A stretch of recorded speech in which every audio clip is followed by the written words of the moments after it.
Il faut rembourser la dette. Cette phrase est devenue le mantra des politiques néolibéraux. Il faut rembourser la dette.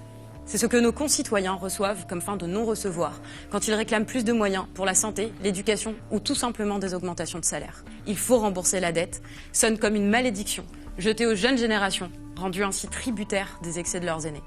Alors oui, la dette française atteint aujourd'hui près de 120% de notre produit intérieur brut, ce qui représente environ 34 000 € par tête d'habitant en France. À cette dette normale s'ajoute la fameuse dette Covid aujourd'hui. Il faut rembourser la dette, répète-t-il.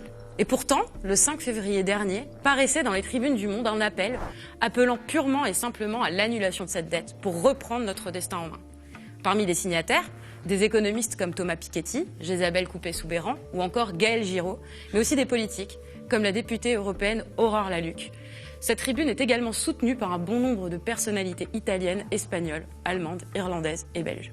Ainsi, nous avons souhaité rencontrer l'un des initiateurs de cette tribune, Nicolas Dufresne. Nicolas Dufresne, bonjour. Bonjour Elsa.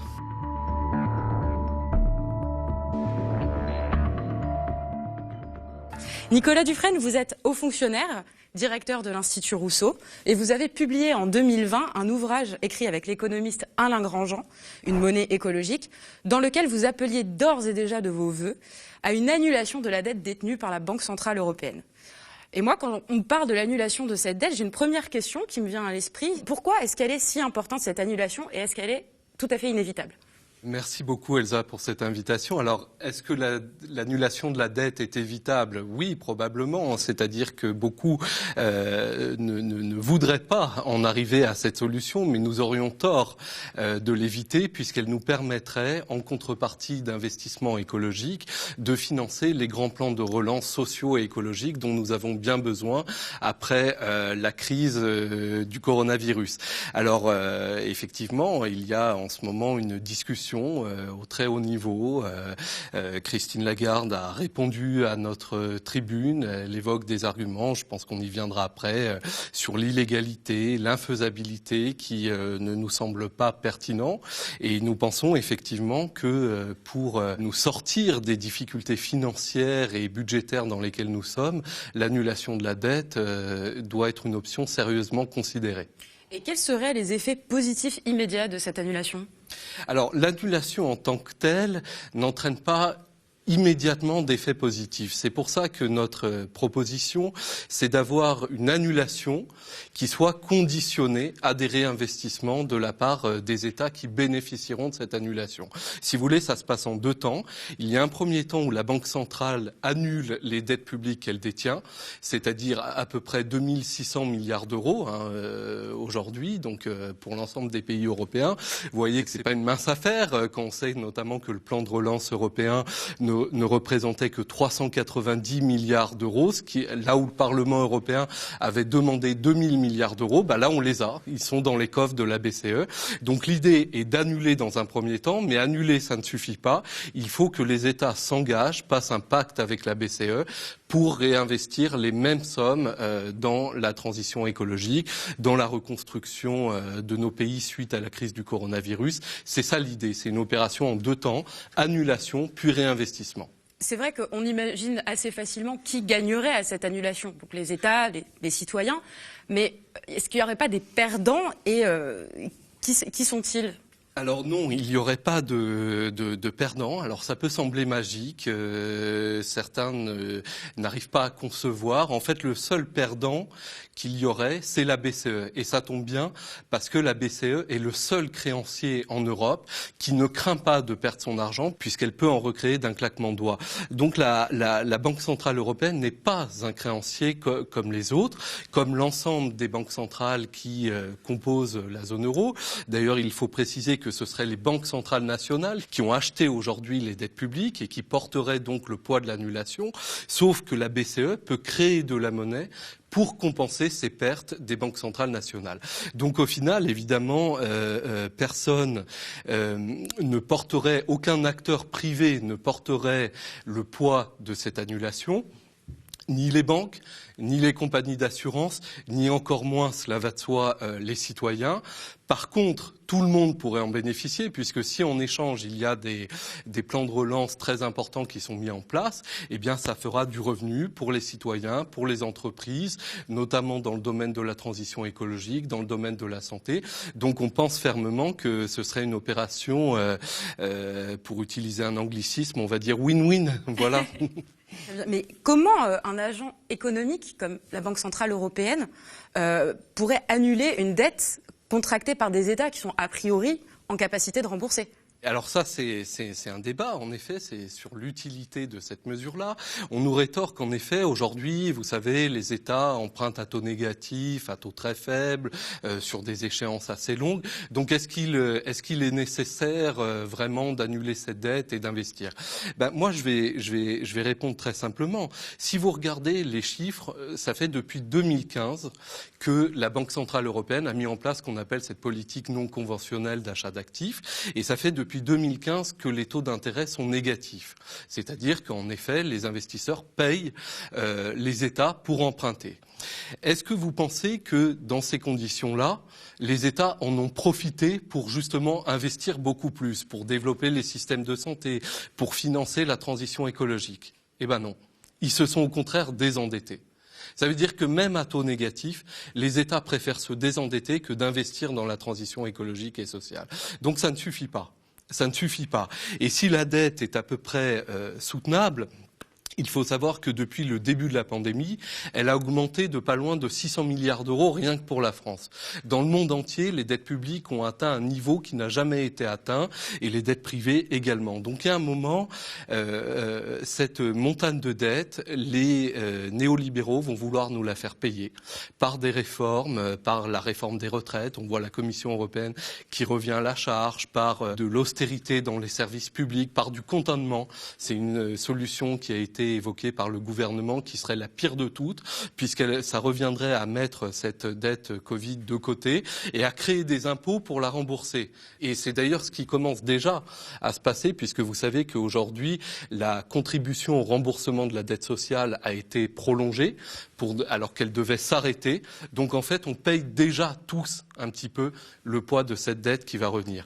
Donc effectivement, il faut aujourd'hui changer de paradigme et imaginer que oui, à des circonstances exceptionnelles, puissent répondre des mesures exceptionnelles comme l'annulation de la dette publique détenue par la Banque centrale. Mais dans ce problème-là, on a l'impression que finalement, c'est plus une volonté des États de ne pas investir, d'avoir des dépenses publiques. Et est-ce qu'on ne pourrait pas tout simplement imaginer un État qui décide de faire rouler sa dette, de rembourser petit à petit, et en prenant la décision d'augmenter les dépenses publiques? Alors, un État fait toujours rouler sa dette, c'est en permanence. Sauf qu'il y a plusieurs écueils. Le premier, c'est que, comme je vous disais, il n'en profite pas pour le faire, malgré les taux négatifs. Donc pourquoi ça changerait à l'avenir? Là, ils ont dû investir un minimum après pour répondre à la crise du Covid, mais les investissements sont très limités. Comme je vous disais, le plan de relance européen, c'est 390 milliards d'euros de subventions. Le reste, c'est des prêts, donc ils rajoutent de la dette à la dette. Et puis, le pacte de stabilité qui limite théoriquement les déficits publics et la dette publique, les déficits à 3% du PIB et la dette publique à 60% du PIB, a été suspendu pendant la crise, mais il va bientôt être établi. Donc il y a une prévention des États à augmenter le niveau de leur dette publique. Alors c'est ce que n'entendent pas, je le regrette, un certain nombre d'économistes hétérodoxes qui disent après tout ça n'a pas de sens, il faut réformer les règles du pacte de stabilité. Je suis entièrement d'accord avec eux, mais pour l'instant il faut trouver des outils immédiats pour investir. Et l'avantage de l'annulation, c'est que le plan de relance qui serait financé, du coup en échange d'une annulation, serait gratuit. Il n'y aurait aucune augmentation de la dette. C'est-à-dire, puisqu'on commence par annuler et qu'ensuite les États doivent réinvestir sur les marchés parce que malheureusement ils ne peuvent pas s'endetter directement auprès de leur banque centrale, eh bien ils devront se réendetter sur les marchés pour financer des plans de relance. Mais au final, leur dette n'aura pas bougé d'un iota. C'est-à-dire qu'il y aura eu une annulation, un réinvestissement Et au final, la dette sera toujours la même.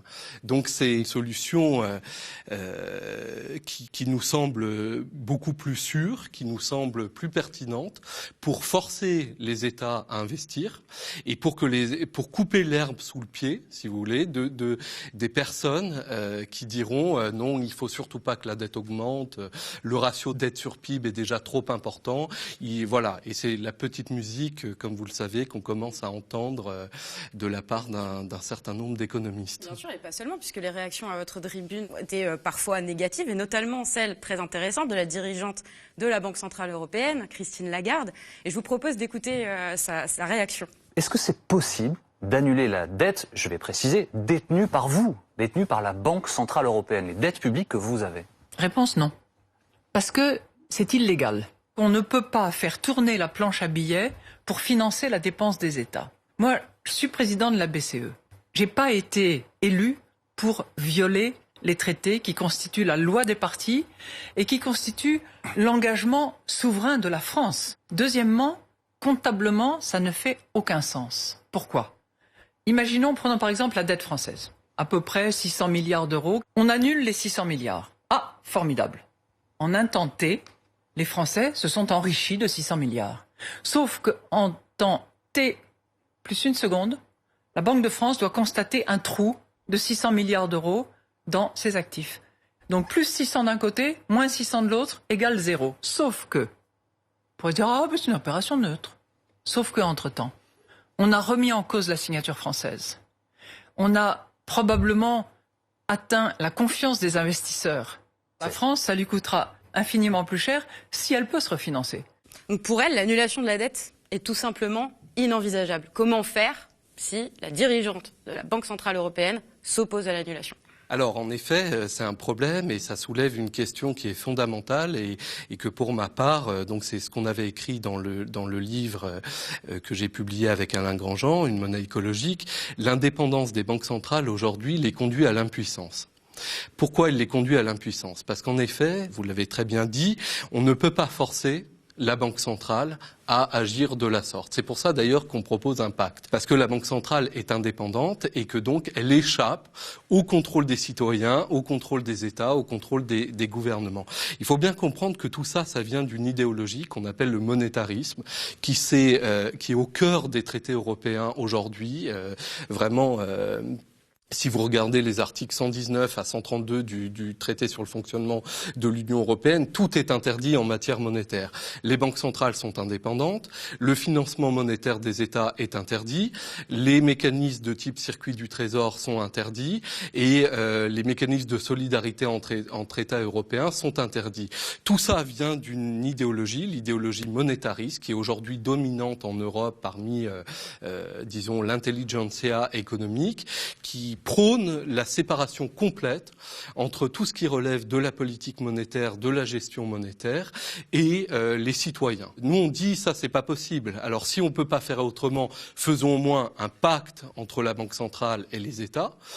Mais à terme, il faudra vraiment revenir sur l'indépendance des banques centrales, qui est vraiment une atteinte démocratique. Il n'est pas possible que quelque chose d'aussi important que la monnaie et que la gestion monétaire des États échappe à la délibération collective, échappe aux citoyens et qu'on ne puisse avoir aucune prise sur ce sujet.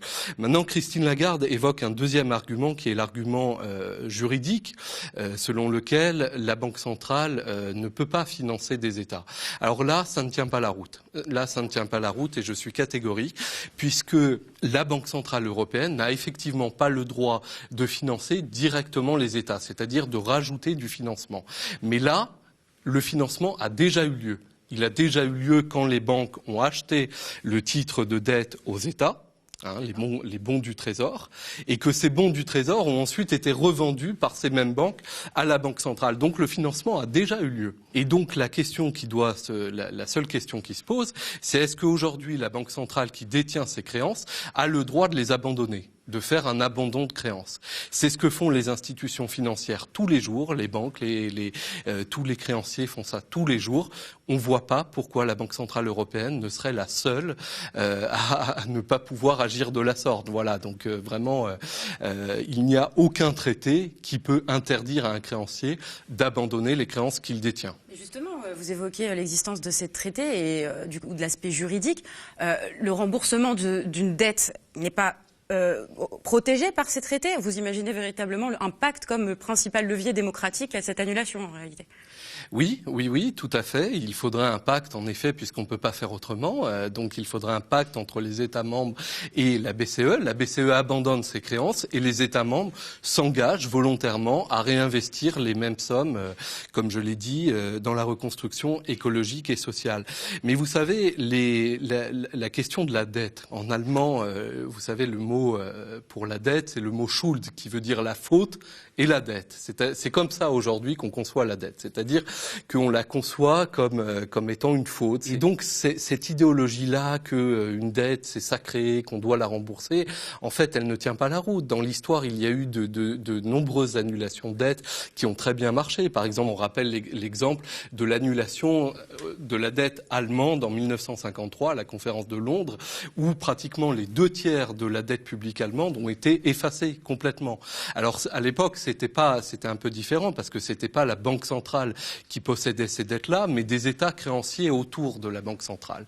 Mais néanmoins, c'est ce qui a permis à l'Allemagne de se reconstruire, c'est ce qui a permis à l'Allemagne de connaître le fort développement industriel qu'elle a connu après. Et dans l'histoire économique, il y a eu des milliers d'annulations de dettes qui ont permis à des États de souffler, de reconstruire, parce qu'à un moment, les dettes publiques atteignent un poids tel, alors à la fois un poids réel et un poids symbolique. C'est très important, puisqu'on s'en sert, les néolibéraux s'en servent, pour dire attention, il va falloir des réformes, il va falloir payer, il va falloir vous sacrifier. Et ben nous, ce qu'on propose, c'est de passer d'une vision sacrificielle de la monnaie et de la dette à une vision émancipatrice de la monnaie et de la dette. Voilà, aujourd'hui on peut le faire. Ce processus finalement d'annulation de la dette, il semble engager la France et les autres pays européens dans un processus législatif assez lourd. Et comment est-ce qu'on pourrait imaginer, par exemple, qu'une réponse négative de la part de pays comme les Pays-Bas, l'Allemagne, enfin les frugaux, par exemple? Eh bien, ils auraient tort. Premièrement, il faut essayer, mais ils auraient tort parce que là, on se retrouve dans une situation où si la zone euro continue d'avancer sur la voie dans laquelle elle est, il y a un fort risque d'explosion. Puisque qu'est-ce qu'on constate aujourd'hui avec la pandémie? On constate que les États qui étaient déjà les plus riches, comme l'Allemagne, sont aussi ceux qui mettent en place les plans de relance les plus élevés. Là où les États qui sont déjà surendettés comptent sur le minuscule plan de relance européen qui ne va pas leur permettre de sortir de la crise. Donc en fait, d'ores et déjà, on est en train d'accentuer les fractures entre les pays de la zone euro. Avec l'annulation, on pourrait avoir un moyen de relancer l'activité dans toute l'Europe et de le faire de manière intelligente. Ce que n'ont pas réussi les dirigeants européens cet été avec le plan de relance qui est très insuffisant. Donc il faut savoir ce qu'on veut. Est-ce qu'on veut à un moment que la zone euro se dirige en effet vers une explosion complète? Est-ce qu'on veut être un peu intelligent et soulager les populations du poids de la dette et du risque de nouvelles politiques d'austérité? Voilà, je vous dis pas que ça sera facile, hein. C'est un combat, on avance des idées, on n'a pas de garantie de succès, mais on s'aperçoit néanmoins que de plus en plus de gens en Europe, vous savez, au début, on était 6. C'était une première tribune en juin. On nous a dit, vous êtes que 6, vous êtes marginaux, et c'est un débat franco-français. Désormais, on est 150, avec un ancien commissaire européen, des anciens ministres, des membres de gouvernement, des économistes très reconnus, et dans toute l'Europe. Et tous les jours, on reçoit des messages qui nous indiquent, qui nous soutiennent, de personnalités qui veulent nous rejoindre dans ce combat-là. On mène un combat culturel, on mène un combat politique, disons, au sens noble, parce qu'il n'appartient pas à un parti ou à un autre. Et petit à petit, oui, on espère convaincre qu'il y a beaucoup de choses à changer et que l'arme budgétaire est très importante, comme d'autres, comme l'arme fiscale. À l'Institut Rousseau, on vient de publier une note sur la réforme de la fiscalité. Mais l'arme monétaire fait partie des outils que l'on doit vraiment mobiliser aujourd'hui pour sortir de la crise, parce que par la fiscalité et par le budget avec les règles qui sont les nôtres aujourd'hui, on ne s'en sortira pas. Il est vrai aussi que cette tribune, celle que vous aviez publiée du coup en juin dernier, où vous appeliez déjà à l'annulation de la dette, ainsi que la publication de votre ouvrage, avait d'ores et déjà suscité des réactions, et pas seulement dans le camp néolibéral. Et je pense notamment à l'économiste atterré David Kaila, qui avait déclaré dans un entretien aux médias indépendants Reconstruire que finalement cette dette n'était plus un problème en soi, donc déjà d'une part en raison des taux d'intérêt négatifs, et qu'il voyait dans ce débat un moyen de contourner le problème de la souveraineté nationale et de la critique de notre dépendance industrielle à l'Union européenne. Et véritablement, est-ce que vous avez l'impression de contourner ce débat-là, celui autour de la souveraineté nationale? Non, moi j'ai pas cette impression-là. Je pense que les luttes, les combats s'additionnent, qu'ils ne se divisent pas. On nous a dit aussi, vous savez, ce n'est pas la priorité aujourd'hui.